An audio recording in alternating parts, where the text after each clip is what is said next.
Đoạn phim ngắn này được mệnh danh là phim hoạt hình đáng sợ nhất Đài Loan. Nó đã giành giải phim hoạt hình xuất sắc nhất tại Liên hoan phim Đài Bắc lần thứ 14.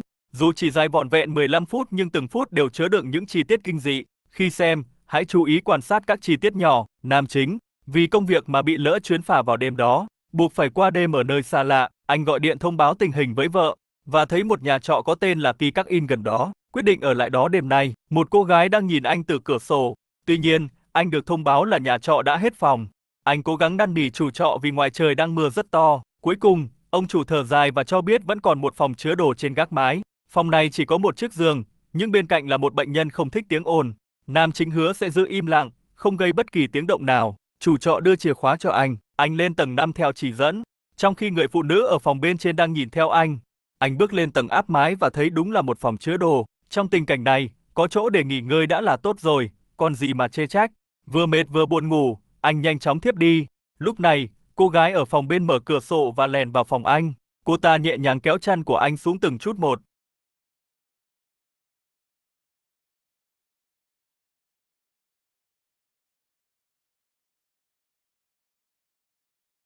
Cô gái dán sát vào anh, nam chính bị cô làm thức giấc, liền nhanh chóng rút người ra. Anh nói với cô gái rằng, không thể được vì anh đã có vợ.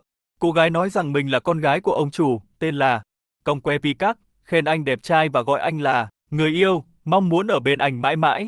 Nam chính hoảng sợ đẩy cô ra, thấy Công Que ngã xuống, liền kéo cô lên, nhưng Công Que hiểu lầm, tưởng rằng anh vẫn còn yêu cô. Sau đó, cô bất ngờ vén váy lên cho anh xem, làm anh sợ hãi, quay mặt đi và nói với cô rằng cô cần một người nào đó chứ không phải anh. Anh đưa cô chiếc dây chuyền thánh giá của mình, nói rằng cả hai đều là con của Chúa. Công Que lại xem chiếc dây chuyền đó như tín vật đính ước. Cuối cùng, nam chính cũng đuổi được cô ra ngoài, nhưng khi mở cửa, Công Que vẫn đứng chờ ở cửa.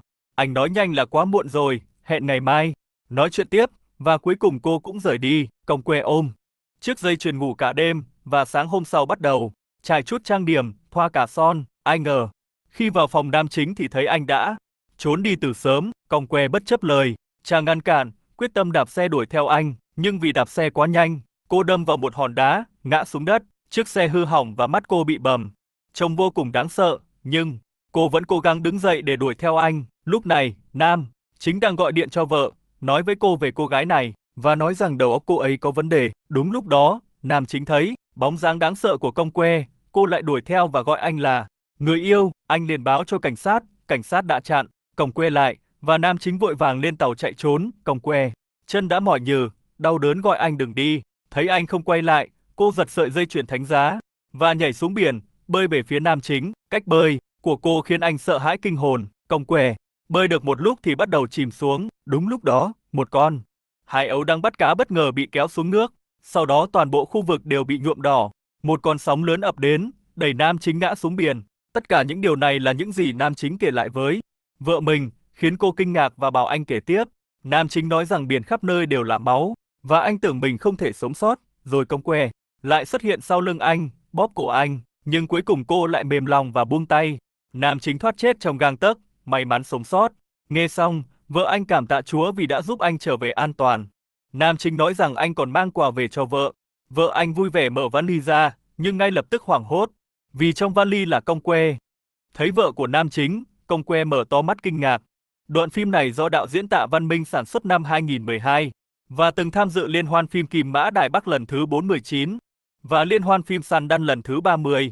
Đã được đề cử và giành giải phim hoạt hình xuất sắc nhất tại Liên hoan phim Đài Bắc lần thứ 14. Đạo diễn Tạ Văn Minh còn có một tác phẩm hoạt hình khác từ năm 2006, gọi là Dỗ Em Tí Ăn, với nội dung khá táo bạo. Đã bị cấm trên hầu hết các nền tảng ở Trung Quốc đại lục, nhưng ai quan tâm, có thể xem trên YouTube. Bộ phim hoạt hình này rất ít người biết đến, chỉ có hơn 900 đánh giá trên đầu bân. Với phong cách khá kỳ quái, mang chút cảm giác của Itu Gần Ghi. Về cốt truyện, có rất nhiều cách diễn giải khác nhau. Nhiều người không hiểu hết nội dung, nhưng hầu hết đều thống nhất rằng bộ phim kể về việc nam chính nói dối để lừa gạt vợ mình. Nam chính không hoàn toàn nói thật, nhiều chi tiết là do anh ta bịa đặt. Ví dụ, khi nhìn từ bên ngoài, khách sạn không có ban công, lúc mới vào ở, Công Que cũng nhìn nam chính qua cửa sổ mà không có ban công.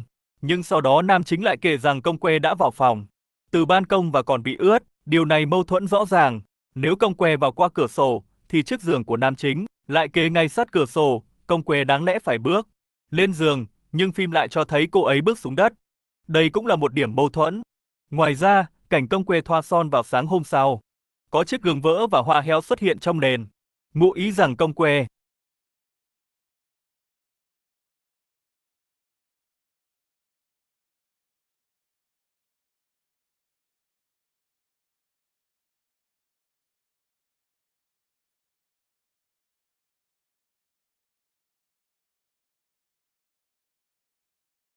đã đánh mất sự trong trắng của mình, nhưng nam chính lại nói rằng đêm đó anh ta và Công Quê không có chuyện gì xảy ra, chứng tỏ lời của nam chính không đáng tin. Đêm đó, anh ta chắc chắn đã có quan hệ với Công Quê, dù không rõ là cưỡng bức hay anh ta đã lợi dụng sự ngây thơ của cô ấy để dụ cô vào quan hệ với mình. Điều này không thể xác định rõ, nhưng anh ta chắc chắn đã nói dối. Ngoài ra, phần lớn hình ảnh trong phim đều có màu tối, nhưng khi Công Quê tô son, màu sắc trở nên sáng rõ trong cảnh đó. Từ lúc cô ngã xuống đến khi chìm xuống đáy biển, son môi không phai màu, cho thấy loại son này là chống nước. Tuy nhiên, chi tiết này không phải là trọng tâm.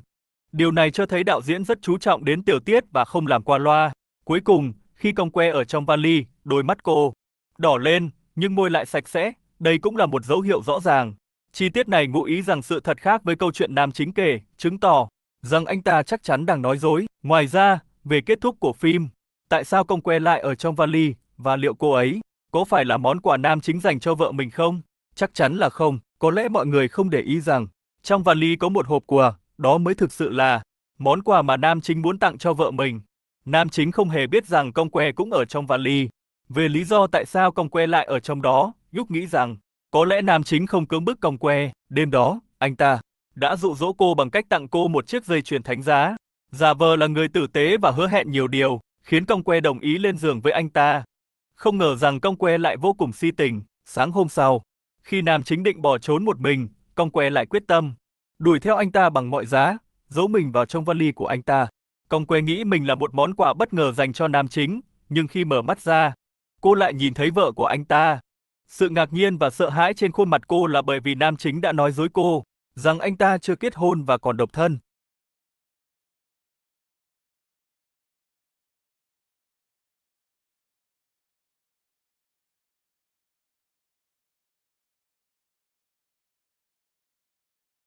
Do đó, chuyện đắm tàu và việc Công Quê bóp cổ nam chính dưới đáy nước thực ra cũng không xảy ra, chỉ là câu chuyện nam chính bịa đặt cho vợ mình. Nếu không, khi trở về nhà sau khi bị Công Quê bóp cổ để lại vết hằn lớn trên cổ dưới nước, thì cổ anh ta lại sạch sẽ một cách kỳ lạ. Đạo diễn với sự chú trọng đến chi tiết chắc chắn sẽ không mắc lỗi. Như vậy, việc sắp đặt chi tiết này chắc chắn có ẩn ý. Tất nhiên,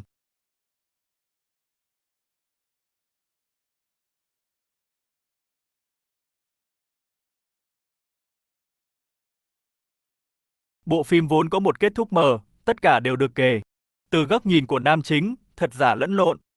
Chúng ta cũng không thể chắc chắn hoàn toàn những tình tiết nào là thật sự xảy ra, những tình tiết nào chỉ là do nam chính bịa đặt, chỉ có thể mở rộng trí tưởng tượng và đoán xem còn có góc nhìn hoặc suy nghĩ nào khác. Hãy cùng thảo luận trong phần bình luận nhé.